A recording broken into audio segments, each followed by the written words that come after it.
অধ্যায়ের খাদ্য সার শোষণ। প্রথমেই তৃতীয় অধ্যায় আমরা তোমরা জানো যে তৃতীয়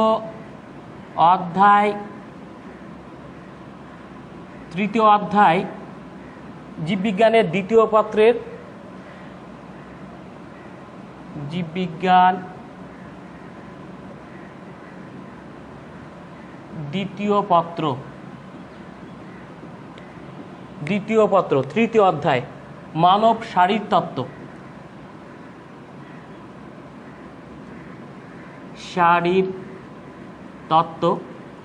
যেটাকে আরো স্পেসিফিকভাবে যদি বলতে যাই, স্পেসিফিকভাবে বললে মানব শারীরতত্ত্বের পরিপাক ও শোষণ।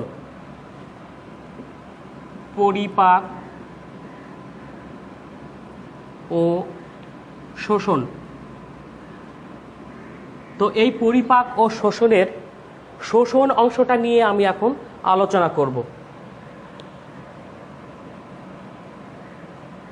খাদ্য সার শোষণ, এটা হচ্ছে আজকের আলোচনার বিষয়বস্তু। তো খাদ্য সার শোষণ এই কথাটা বলতে আমরা কতটুকু বুঝি একটু ক্লিয়ার করি। আমরা যখন ভাত খাই, রুটি অথবা যে কোনো মাংস অথবা পানি, ভিটামিন অথবা খনিজ লবণ যাই খাই না কেন, আমাদের যে খাবারের 6টা খাবার রয়েছে, সেই 6টা খাবারের মধ্যে 3টা খাবার কিন্তু কি হয়, সরাসরি আমাদের দেহ কর্তৃক সেটা পরিপাক হয়ে যায়, সেটার কোনো পরিপাক বা শোষণ হয়ে যায়, সেটার কোনো পরিপাকের প্রয়োজন হয় না। কিন্তু বাকি যে 3টা খাবার থাকে, কার্বোহাইড্রেট বা যেটাকে বাংলায় বলি শর্করা, আমিষ অথবা লিপিড বা চর্বি জাতীয় খাবার, সেই খাবারগুলো কিন্তু কি করার প্রয়োজন পড়ে, পরিপাক করার প্রয়োজন পড়ে। তুমি যদি শুধু তোমার দেহের উপরে কোনো খাবারকে রেখে দাও, তাহলে কিন্তু সেটা আমাদের শরীরের প্রয়োজনে আসবে না। অথবা যদি এক টুকরা মাংসকে তুমি তোমার হাতের উপর রেখে দাও, সেটা যতক্ষণ অবধি না আমাদের শরীর সেটাকে পরিপাক করবে, ততক্ষণ অবধি সেটা কোনো আমাদের শরীরের জন্য প্রয়োজন পড়বে না বা প্রয়োজনে আসবে না। কিন্তু যখনই সেটাকে আমি কিছু প্রসেসের মধ্যে দিয়ে নিয়ে যাব, যেমন সেটাকে চিবানো বা সেটাকে আরও ডাইজেশন, বিভিন্ন এনজাইম বা উৎসেচকের সহযোগিতায় সেই খাবারটা যখন ডাইজেস্ট বা পরিপাক করা হচ্ছে, এবং সেই পরিপাক নালী থেকে বিভিন্ন প্রক্রিয়ায়, হয়তোবা সক্রিয় শোষণ অথবা ব্যাপন অথবা পিনোসাইটোসিস প্রক্রিয়া অথবা আরও কোনো প্রক্রিয়ার মাধ্যমে যখন সেই খাবারটা অন্ত্র বা পরিপাক নালী থেকে যখন ব্লাড স্ট্রিমে পৌঁছাচ্ছে, এবং সেই ব্লাড স্ট্রিম থেকে যখন সেটা কোষে পৌঁছাচ্ছে, এবং কোষ তখন সেই খাবারের যে কণাগুলো বা খাদ্য সারগুলো কাজে লাগাচ্ছে বা বিপাকে কাজে লাগাচ্ছে বা সেটাকে কাজে লাগাচ্ছে আর কি কোষে, তখনই সেটা কিন্তু শোষণে পরিণত হচ্ছে, তার আগে না। অর্থাৎ শোষণ হতে হলে খাদ্য নালী বা পরিপাক নালী থেকে তোমার খাবারের যে সার বা সর্বশেষ কণাগুলো, সেগুলো কি হতে হবে, ব্লাড স্ট্রিমে যেতে হবে। ব্লাড স্ট্রিমে যতক্ষণ অবধি না যাচ্ছে, ততক্ষণ অবধি সেই খাবারগুলো কি আসছে না, কাজে আসবে না, আমার শরীরের কোনো প্রয়োজন পড়বে না। তো বুঝতে পারতেছো যে খাদ্য সার আসলে কোনগুলো? খাবার পরিপাকের একেবারে সরল উপাদান, যেগুলো কি করতে পারে, আমার খাদ্য নালী থেকে কি হতে পারে, ব্লাড স্ট্রিমে যেতে পারে, সেই উপযোগী। যেমন আমরা জানি যে শর্করার সবচাইতে যে সিম্পল ফর্ম বা সরল উপাদান, সেটা হচ্ছে গ্লুকোজ। আবার যদি আমি আমিষের কথা বলি, তাহলে আমিষের সর্বশেষ যে উপাদান, যেটা সিম্পল ফর্ম, যেটা আমাদের কোষ কর্তৃক শোষিত হতে পারে, সেটা হচ্ছে অ্যামিনো অ্যাসিড। আবার যখন লিপিডের কথা বলবো, তখন ফ্যাটি অ্যাসিড বা গ্লিসারলটা সরাসরি শোষিত হচ্ছে, কিন্তু ফ্যাটি অ্যাসিড আরও কিছু প্রক্রিয়ার মধ্যে দিয়ে গিয়ে সেটা শোষিত হচ্ছে আমাদের দেহ কর্তৃক। অতএব আমরা বুঝতেই পারছি যে খাবারগুলো আমরা খাচ্ছি, সেই খাবারগুলোর একটা সিম্পল ফর্মে সেটা প্রথমে পরিণত হচ্ছে, এবং সেই পরিণত ফর্মটাকেই কি হচ্ছে, খাদ্য নালী থেকে ব্লাড স্ট্রিমে যেতে হচ্ছে, এবং ব্লাড স্ট্রিমে যে যাওয়ার যে প্রক্রিয়া খাদ্য নালী থেকে ব্লাড স্ট্রিমে, সেই প্রক্রিয়াটাই হচ্ছে শোষণ। এবং শোষণটা যখন ব্লাড স্ট্রিমের মাধ্যমে সেই কণাগুলো কোষে পৌঁছে সেটাকে যখন কাজে লাগাচ্ছে, তখন সেটাকে বলা হচ্ছে অ্যাসিমিলেশন বা আত্তীকরণ। এবং সর্বশেষ অবস্থা, অর্থাৎ যখন খাবারটা পরিপাক হয়ে গেছে, শোষণ হয়ে গেছে, আত্তীকরণ হয়ে গিয়েছে, তখন যে অংশটা অবশিষ্ট থাকে, অর্থাৎ আমাদের শরীরের জন্য যে অংশটার আর কোনো প্রয়োজন নাই, সেই অংশটা কি হচ্ছে, আমাদের দেহ থেকে ইউরিন অথবা স্টুলস আকারে আমাদের দেহ থেকে বের হয়ে যাচ্ছে। এই যে প্রক্রিয়া, টোটাল প্রক্রিয়াটাকেই নিউট্রিশন বা পুষ্টি বলা হচ্ছে। আচ্ছা, যাই হোক, সেটা আমাদের আলোচনার বিষয়বস্তু না। আজকের আলোচনার বিষয়বস্তু হচ্ছে খাদ্যসার শোষণ। তো খাদ্যসার শোষণ, যে 6টা খাবারের কথা বললাম, সেই 6টা খাবারের মধ্যে কি কি, সেই 6টা খাবারগুলো একটু দেখে নিই। সেই 6টা খাবারের মধ্যে প্রথম খাবার যেটা, তোমরা যদি কেউ অনলাইনে থেকে থাকো তাহলে কাইন্ডলি একটু কমেন্ট করবা। কমেন্ট করলে কি হবে, যে আমার ক্লাসগুলো দিয়ে সুবিধা হবে এবং ক্লাসটা আরও প্রাণবন্ত হয়ে যাবে, তোমাদের বুঝতেও সুবিধা হবে। তো খাবারগুলো কী কী একটু দেখি, যে আমরা 6টা খাবারের আমরা সাধারণত কি করে থাকি, খেয়ে থাকি। সেগুলোর মধ্যে যদি আমি বলি, প্রথম যে খাবারটা ওয়াটার বা পানি, তোমরা জানো সেগুলো খেয়ে থাকি। তারপরে মিনারেল সল্ট বা খনিজ লবণ, মিনারেল সল্ট বা খনিজ লবণ। তারপরে আরেকটা খাবার আছে যেটাকে বলি ভিটামিন। ভিটামিন, এই যে 3টা খাবার, এই 3টা খাবারের কিন্তু পরিপাকের প্রয়োজন হয় না। পরিপাকের প্রয়োজন হয় না, এই খাবারগুলো সরাসরি আমাদের দেহ কর্তৃক শোষিত হয়ে থাকে। সরাসরি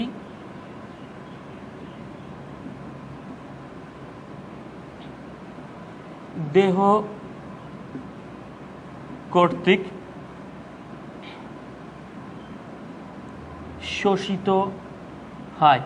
বাকি যে 3টা খাবার রয়েছে, সেই 3টা খাবারের মধ্যে 4 নম্বর খাবারটা যদি বলি, লিপিড, 5 আমিষ, এবং সর্বশেষ হচ্ছে শর্করা। এই খাবারগুলো কিন্তু কি করার প্রয়োজন পড়ে, পরিপাক হবার প্রয়োজন পড়ে, এবং পরিপাকের পরে সেটা কিভাবে শোষিত হয় সেগুলো আমরা এখন আলোচনা করব। তো প্রথমেই যেটার শোষণ নিয়ে কথা বলবো সেটা হচ্ছে ওয়াটার বা পানি। দেখো, তোমরা যদি অনলাইনে থেকে থাকো তাহলে এই শোষণটা খুব সহজেই কিভাবে আমরা মেমোরাইজ করতে পারি সেটা তোমাদেরকে আমি এখন শিখিয়ে দেব। তাহলে তোমাদের জন্য সুবিধা হবে। এবং সর্বশেষ একেবারে শেষ পর্যায়ে যখন তোমরা পরীক্ষা দিতে যাবে, দেখবা যে একটা ভাস্ট সিলেবাস কিন্তু তোমাদের মাথায় নিয়ে তারপর পরীক্ষা হলে যেতে হচ্ছে। এই সময় দেখা যাচ্ছে যে অনেক ছোট ছোট বিষয়ও কি হতে পারে, আমাদের মন থেকে চলে যেতে পারে, তখন অসুবিধায় পড়তে পারো। তো কিছু টেকনিক যদি তুমি অবলম্বন করো তাহলে দেখবা যে পড়াগুলো খুব প্রাণবন্ত হয়ে যাচ্ছে এবং তুমি সেটাকে সহজেই আত্মস্থ করতে পারছো। তো দেখো যে আমি সেই পড়াগুলো কিভাবে সহজেই আত্মস্থ করা যায় বা মনে রাখা যায় সেটা একটু বুঝিয়ে বলি, এবং তোমরা যদি মনোযোগ সহকারে দেখো তাহলে আমার মনে হয় শোষণটা আর পড়তে হবে না। দেখো, ওয়াটার, ওয়াটার, তাই না? তো ওয়া শব্দটা আসছে, ও কথাটা আসছে, ও থেকে আমরা কিন্তু অসমোসিস কথাটা বলতে পারি। অসমোসিস, ওয়াটার, অসমোসিস প্রায় সেম শব্দ। আর অসমোসিস কথাটার অর্থ হচ্ছে, বাংলায় যদি আমি এটাকে ধরি সেটার অর্থ হচ্ছে অভিস্রবণ। আর আমরা সবাই জানি যে অভিস্রবণটা কি।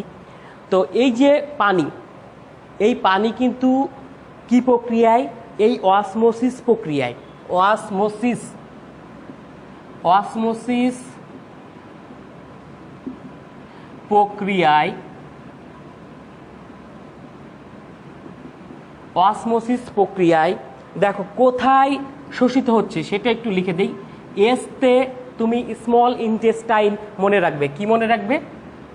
Small intestine. এসে স্মল ইন্টেস্টাইন। তো স্মল ইন্টেস্টাইন এর ভিলাই প্রাচীরের এপিথেলিয়াম কোষ দ্বারা, এপিথেলিয়াম কোষ দ্বারা শোষিত হয়।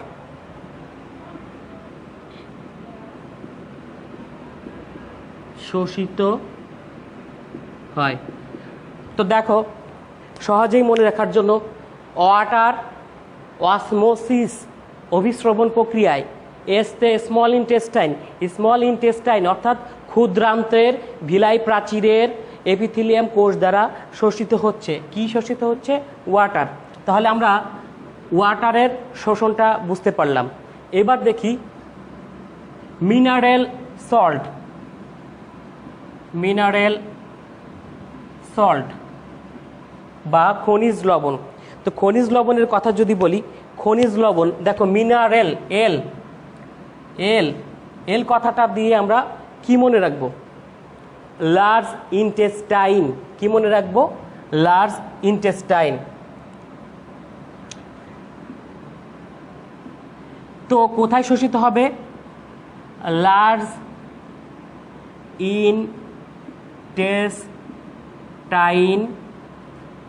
ইন্টেস্টাইন এর ভিলাই প্রাচীরের এপিথেলিয়াম কোষ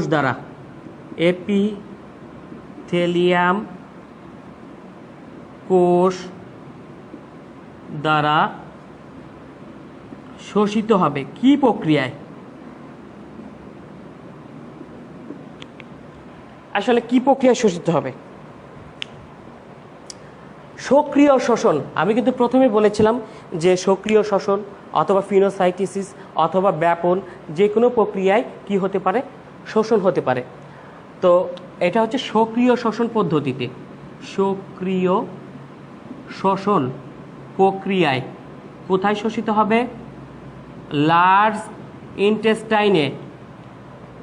লার্জ ইন্টেস্টাইনের ভিলাই প্রাচীরের এপিথেলিয়াম কোষ দ্বারা মিনারেল সল্ট বা খনিজ লবণ শোষিত হবে। তো এরপরের যে খাবারটা সেটা নিয়ে একটু কথা বলি।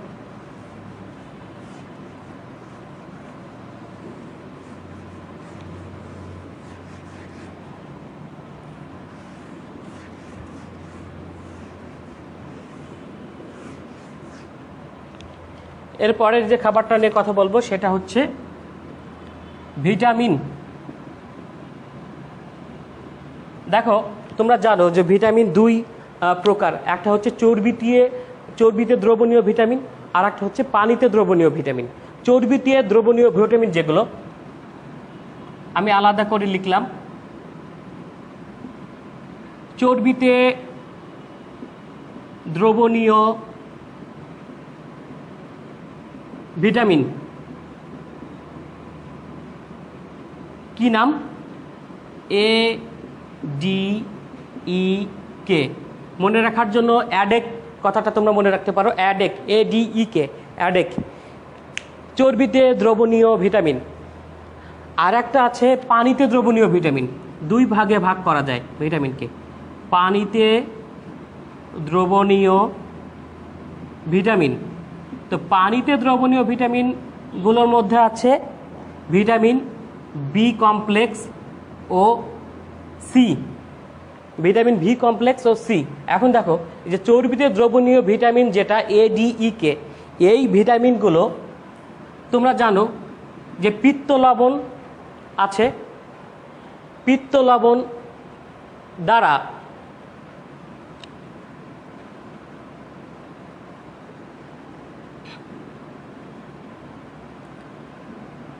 পিত্ত লবণের সহায়তা। পিত্ত লবণ কোনগুলো আমি বলছি একটু। পিত্ত লবণের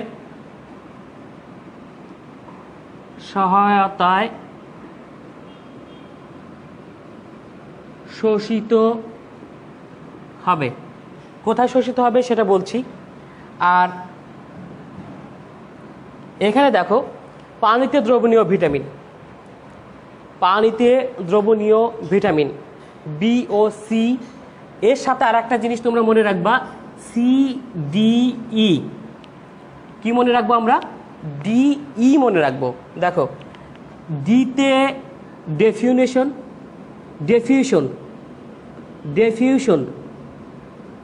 আর ইতে মনে রাখবে ইলিয়াম। এই দুই কথাটা মনে রাখবা।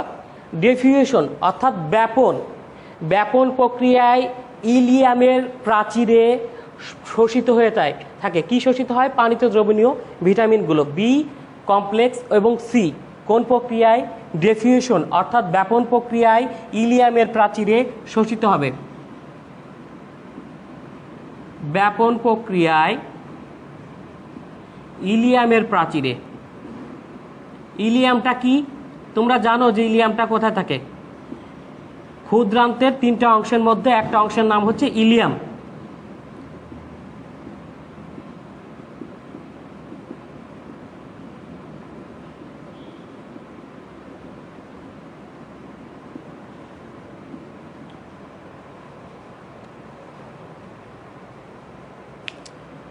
তো যেটা বললাম যে ক্ষুদ্রান্তের যে 3টা অংশ, একটা নাম হচ্ছে ডিউডেনাম, জেজুনাম এবং ইলিয়াম। সেই ইলিয়ামের প্রাচীরে ডিফিউশন বা ব্যাপন প্রক্রিয়ায় শোষিত হচ্ছে পানিতে দ্রবণীয় ভিটামিন বি কমপ্লেক্স এবং সি। আর এদিকে যে চর্বিতে দ্রবণীয় ভিটামিন এ ডি ই কে রয়েছে, পিত্ত লবণের সহায়তায় তারা ক্ষুদ্রান্তের প্রাচীরে শোষিত হবে। ক্ষুদ্রান্তের প্রাচীরে শোষিত হবে। তাহলে আমরা ভিটামিনের যে শোষণ, সে শোষণটা বুঝতে পারলাম। এবার আসি লিপিড।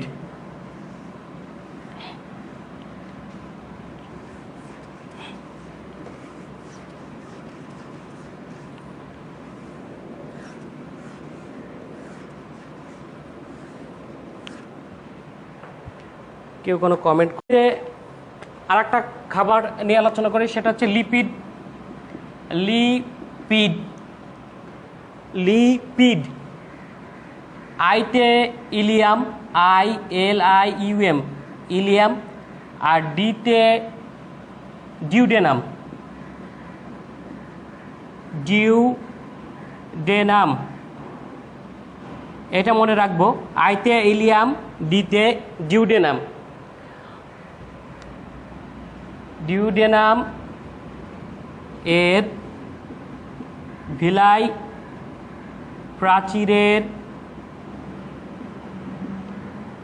প্রাচীরের এপিথেলিয়াম কোষ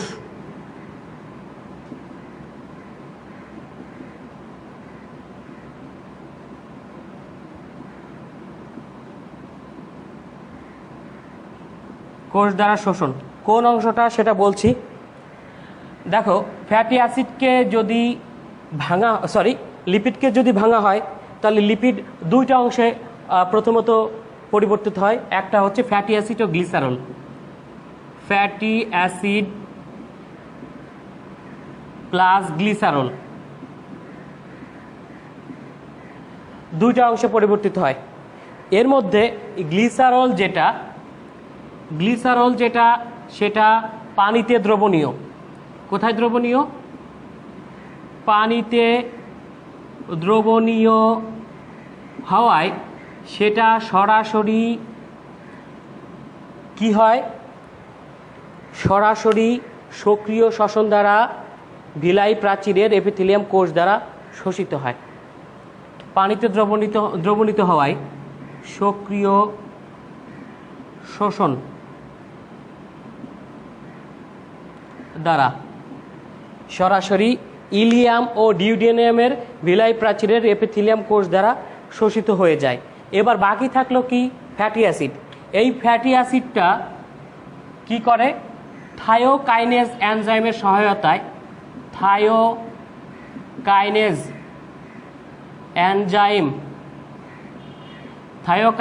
এনজাইমের সহায়তায় সক্রিয় ফ্যাটি অ্যাসিডে পরিণত হয়। কিসে পরিণত হবে? সক্রিয় ফ্যাটি অ্যাসিডে পরিণত হচ্ছে। এই সক্রিয় ফ্যাটি অ্যাসিড কি করে? সক্রিয় ফ্যাটি অ্যাসিড এর সাথে ফসফোলিপিড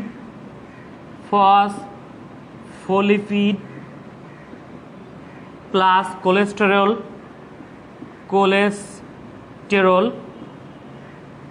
প্লাস প্রোটিন এই সবগুলো মিলে যখন থায়োকাইনেজ এনজাইমের সহায়তায় কিসে পরিণত হয়ে গেল? সক্রিয় ফ্যাটি অ্যাসিডে পরিণত হয়ে গেল। সেই সক্রিয় ফ্যাটি অ্যাসিড তার সাথে আরও ফসফোলিপিড এবং কোলেস্টেরল এবং প্রোটিন এই সহযোগে একটা কণায় পরিণত হবে। সেই কণাটার নাম হচ্ছে কাইলোমাইক্রন। কাইলোমাইক্রন। এই কাইলোমাইক্রন কি করবে? এই কাইলোমাইক্রন লসিকা বাহিকায়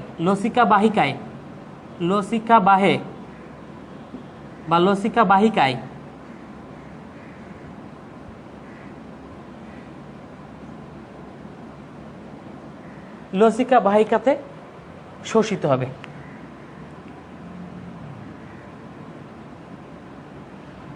আসলে এটা এক্সোসাইটোসিস প্রক্রিয়ায়। কোন প্রক্রিয়ায়?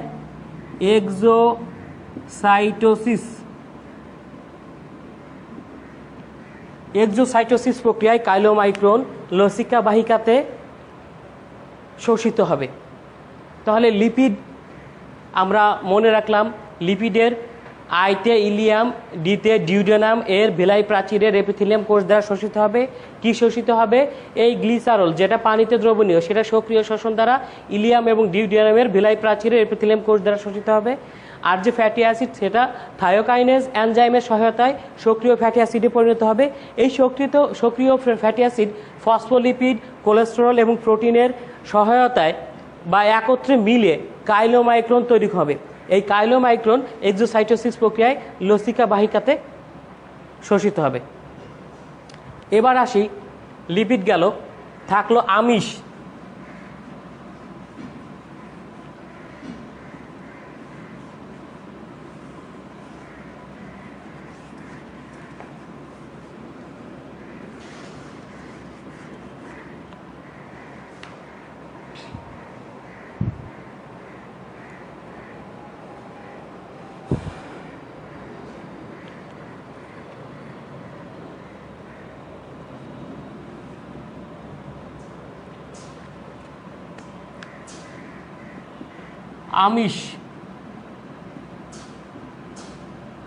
আমিষ জাতীয় খাবারকে দুই ভাগে ভাগ করা যায় প্রধানত, বা ক্ষুদ্র ফর্ম যেটা কি করতে পারে, আমাদের কোষ কর্তৃক শোষিত হতে পারে, সেটা দুই ভাগে ভাগ করা যেতে পারে। একটার নাম হচ্ছে এল অ্যামিনো অ্যাসিড। তোমরা জানো এল অ্যামিনো অ্যাসিড এবং ডি অ্যামিনো অ্যাসিড বলতে কি বোঝায়? কাইরাল কার্বনের অবস্থানের উপর ভিত্তি করে এদেরকে এল এবং ডি দুইভাবে নামকরণ করা যেতে পারে। তো এল অ্যামিনো অ্যাসিড এবং ডি অ্যামিনো অ্যাসিড। তো আরেকটা জিনিস এখানে মনে রাখবো আমরা, যে এই অ্যামিনো অ্যাসিড সবসময় ক্ষুদ্রান্ত্রের যে ডিউডেনাম এবং জেজুনাম প্রাচীরে কি হবে? শোষিত হবে। ডিউডেনাম এবং jejunum. L amino acid, D amino acid. ডিতে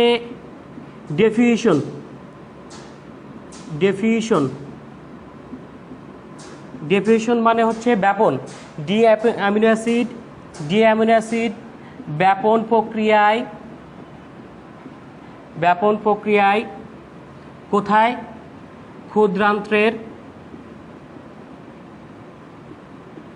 ক্ষুদ্রান্ত্রের ডিউডেনাম ও জেজু নামের ভিলাই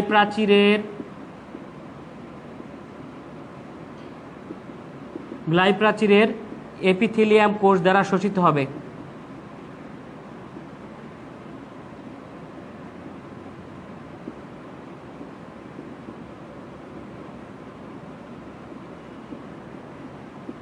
বাকি থাকলো এল অ্যামিনো অ্যাসিড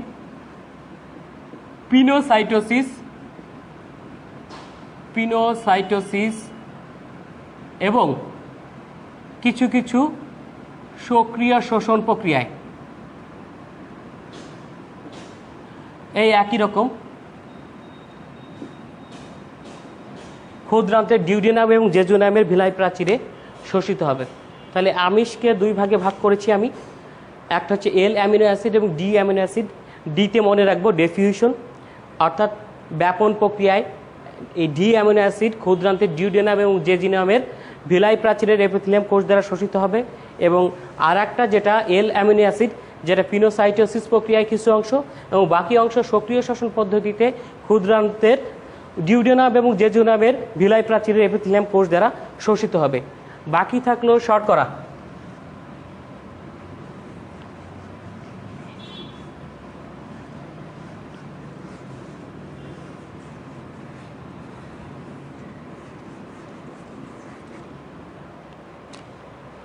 শর্করা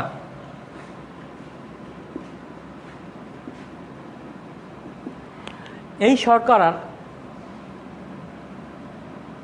90% ক্ষুদ্রান্তে আর 10% বৃহদান্ত্রে শোষিত হয় সক্রিয় শ্বসন পদ্ধতিতে। তাহলে ওইটাই লিখব যে শর্করার 90% ক্ষুদ্রান্তের ভিলাই প্রাচীরের এপিথেলিয়াম কোষ দ্বারা, ক্ষুদ্রান্তের ভিলাই প্রাচীরের এপিথেলিয়াম কোষ দ্বারা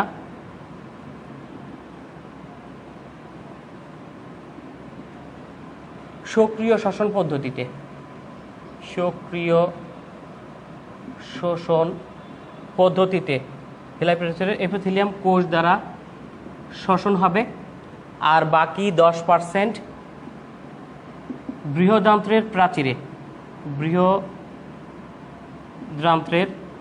ভিলাই প্রাচীরের এপিথেলিয়াম কোষ দ্বারা শোষিত হবে। তো এই ছিল খাদ্যসার শোষণ, এবং চেষ্টা করেছি তোমাদেরকে যতটা সহজভাবে পারা যায় ব্যাখ্যা করার জন্য, কেননা তোমরা যদি একটু মনোযোগ সহকারে দেখো তাহলে আমি মনে করি যে আত্মস্থ করতে পারবে, এবং সেটা তোমাদের মাথার উপর থেকে একটা বড় ধরনের প্রেশার সরিয়ে ফেলবে। তাহলে বোঝা যাচ্ছে যে খাদ্যসার শোষণটা কীভাবে হয় সেটা আমরা দেখলাম ক্রমান্বয়ে।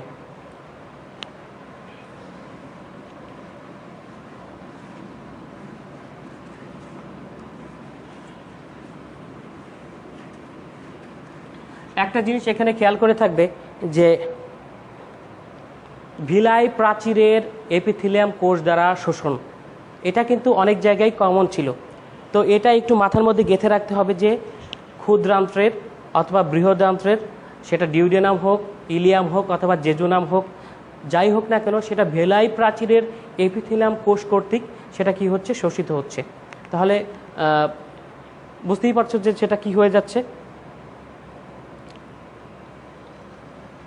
এবার আসি যকৃত নিয়ে একটু আলোচনা করা যাক। যকৃত,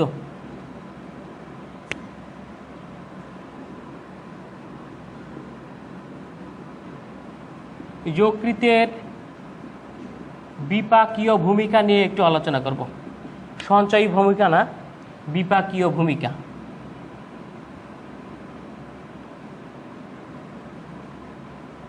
কারণ সঞ্চয়ী ভূমিকাটা তুলনামূলক সহজ, আর বিপাকীয় ভূমিকাটাই একটু জটিল মনে হয়। আমার কাছে মনে হয়েছে যে এটা যদি আমি একটু ব্যাখ্যা করে দিই তাহলে তোমাদের জন্য একটু হলেও। জেনেসিস,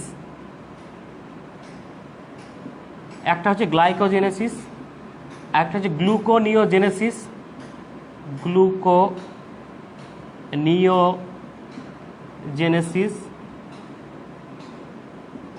আর একটা হচ্ছে লাইপোজেনেসিস।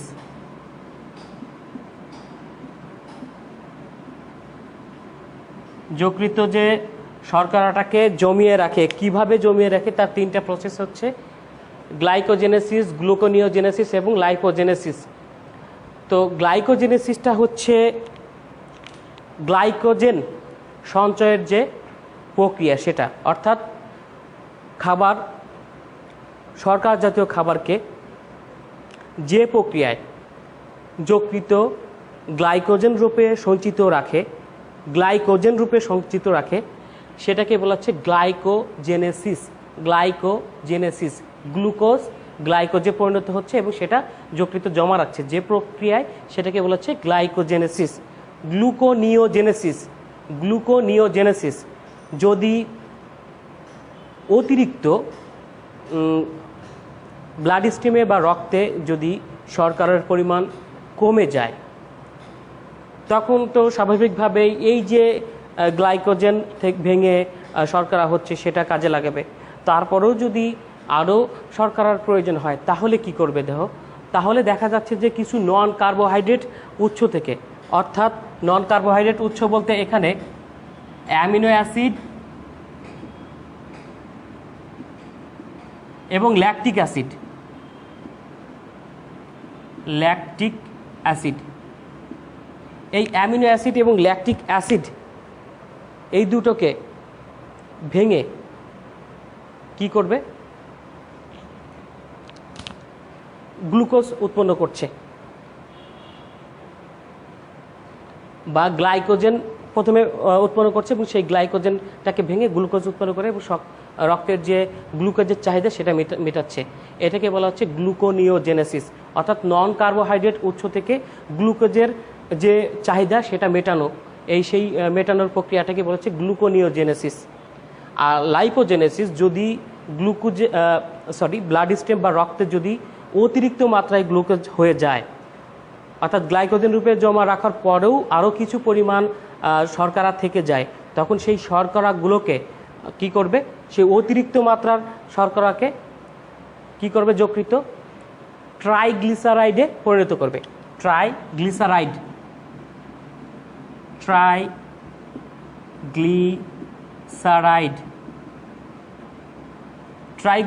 পরিণত করবে। এই ট্রাইগ্লিসারাইডে পরবর্তীতে অ্যাডিপোজ টিস্যুতে চর্বি আকারে জমা থাকে, অর্থাৎ আমাদের দেহে যে চর্বি জমা হয় সেটা ট্রাইগ্লিসারাইড রূপে জমা হয়ে থাকে। এটাই ছিল শর্করা কিভাবে বিপাকীয় ভূমিকা রাখে, যকৃত কিভাবে বিপাকীয় ভূমিকা রাখে শর্করাটাকে ব্যবহার করে, সেটা আমরা দেখলাম। আজকে আর নয়, সামনের দিন এই বিষয় নিয়ে আর একটা দুটা ক্লাস হয়তো বা নিতে পারি, যদি তোমাদের সহযোগিতা হয় বা থাকে। সেক্ষেত্রে আমি আশা করব তোমাদের কাছ থেকে, যদি তোমাদের কোনো জিজ্ঞাসা বা প্রশ্ন থাকে, সামনের আজকে হচ্ছে বুধবারের 12টা থেকে আরও ক্লাস হতে পারে। তোমাদের যদি কোনো জিজ্ঞাসা বা প্রশ্ন থাকে কমেন্ট বক্সে জানিয়ে দেবা এবং সেই প্রশ্নগুলো নিয়ে আলোচনা করব। তোমাদের যে অংশগুলো বুঝতে অসুবিধা হয় সেগুলো একটু জানালে আমার জন্য সুবিধা হয়, যে সেটাকে একটু ভালোভাবে বিশ্লেষণ করে বা সহজভাবে কিভাবে উপস্থাপন করা যায় বা কিভাবে মেমোরাইজ করা যায়